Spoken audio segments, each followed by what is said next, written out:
The old station breathed steam and the steady rhythm of trains. Under a cracked clock and a faded awning, a man sat day after day with a thin blanket folded beside him. People called him the Beggar by Platform 3. Children learned to ignore him. Regulars tossed coins like they'd been tossing routines for years. He had a small, practiced voice. "Please, sir, anything will help." Names felt unnecessary. Survival had simplified his identity into a palm up and the soft clink of change. It kept him fed, barely. One humid afternoon, when the station smelled of diesel and sweet tea, a tall man in a crisp suit stepped out of a carriage. He looked like someone who traveled for meetings and never knew dust on his shoes. The beggar asked, as he always did, "Sir, please, anything you can spare?" The man stopped and asked a question that landed oddly. "Do you ever give anything?" "Give?" the beggar said. "I'm a beggar. I take what people give." The man's answer was blunt but calm. "If you never give, you can't expect to always take. I give when there's an exchange. Value is what people respect." He zipped his coat, boarded the train, and left the beggar with a stone-sized idea to turn over. That night, with announcements humming like distant insects, the beggar, his name, which he'd kept to himself, was John, turned the suit man's words over and over. John had hands that still worked, a good sense for detail, and an eye for small beauty. He'd never thought of those things as things he could offer. "Give?" he whispered into the darkness, as if testing. For 2 days, John watched more than he begged. He watched commuters tuck flowers into lapels, noticed how a clean fold of paper made a simple bundle seem special. He watched a young man buy flowers and watched the sellers smile like making a small bet pay off. He noticed a neglected patch of marigolds near the platform, their petals bright against the gray. An idea struck. Trade, not beg. He could clip a few flowers and offer them in return for coins. It was humble, but it was an honest exchange, and it invited dignity on both sides. The first morning he tried it, his hands trembled. He picked a few wild blooms, tied them with string, and when a woman dropped a coin into his palm, he handed over a flower. She paused, surprised, then smiled and tucked it into her bag. "For my mother," she said. The smallness of the exchange lodged in John's chest and warmed him. It was the first time someone had accepted him as someone who could give. Those early days were patchwork. Small sales, hopeful mornings, evenings of counting coins by the dim light of a stall lamp. There were cruel days too, when the flowers wilted under a hot sun and the crowd rushed past like a river. Once a boy snatched a bouquet and ran, laughing, leaving John with empty hands and a stinging shame. But the failings taught him more than success. They taught patience, how to choose blooms that lasted, how to wrap a bunch to make it feel like care rather than charity. John learned the rhythm of the market. A neat bundle, a greeting that made someone pause, a little story about where the flowers came from and who might like them. These were the tiny spices that turned a coin into a sale. When his pocket felt heavy enough, he bought larger bunches and began to trade with a vendor who sold wholesale at dawn. He learned to bargain, to keep account.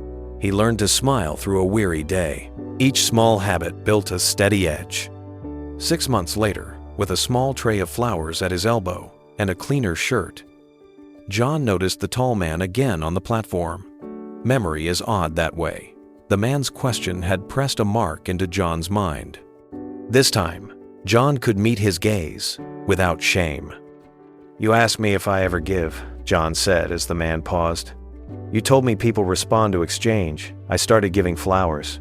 The man looked him over, as if appraising a finished product, and then smiled. "So you made the exchange. Good." "I did," John answered. "People buy flowers. They don't give me pity, they accept something of value. I saved enough to buy in bulk. I don't beg now. I sell. I even help the shopkeepers on busy days." The man's face showed the small, quiet approval of someone who simply observed the truth play out. "Hence the businessman," he said. John laughed, not because the label mattered, but because he felt it fit. Businessman. The word had weight, but more importantly, It had agency. It allowed him to imagine what came after selling bundles on a bench. Time unfolded in small increments. John hired a boy from the neighborhood to help during the morning crush and trained him to tie petals with care. He learned to read faces, which commuter wanted color for their office, which wanted scent for a ceremony. He started keeping a ledger, a clean, battered notebook, where he tracked coins and stock. He invested in neat paper to wrap bunches. He found joy in the smallest efficiencies. Not everything was smooth. A monsoon once ruined a day's harvest and left him with damp stems and fewer buyers. A morning, a thief ran off with his tray. But John's new thinking carried him through. He treated setbacks as data, not destiny. He learned to diversify. Some days he sold garlands, other days single stems. The key was not the size of his gains, but the steadiness of his view. A year later, a small shop owner invited John to supply flowers for a local wedding. John, who had once thought his world ended at the platform, negotiated terms, delivered on time, and felt a strange swell of pride when the bride's table bloomed with his flowers. People began to recognize his name. Even children who had ignored him now waved.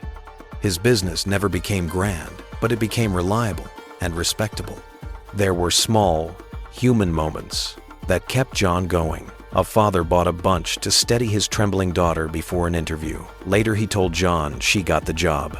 A commuter started buying a flower every Friday for her elderly mother. When she said how her mother's face lit up, John felt richer than any coin. The child who had once snatched a bouquet returned months later with a folded coin, proud to say, "I have saved." More than money, it was respect that altered things. Shopkeepers who'd once turned away now advised him on suppliers. Other vendors invited him into morning conversations. They asked his opinion and sometimes paid a little extra. Being traded with, not taken from, changed how people saw him. If you listen closely, this story offers a simple instruction. You don't need grand skills. You need observation, courage, and the willingness to try and exchange. Offer what you have, even if small, consistently. Small offers compound. Dignity grows like a muscle. So when you stand at your own platform wondering whether to change, remember John's experiment. It wasn't perfect, but the switch thinking about what he could give redirected his life more than any lucky break. If his journey inspired you, take a moment to like and share this video with someone who might need it today. And if you'd like more stories that remind us of the strength inside ordinary people, don't forget to subscribe and hit the bell icon. Change your thinking, change your life.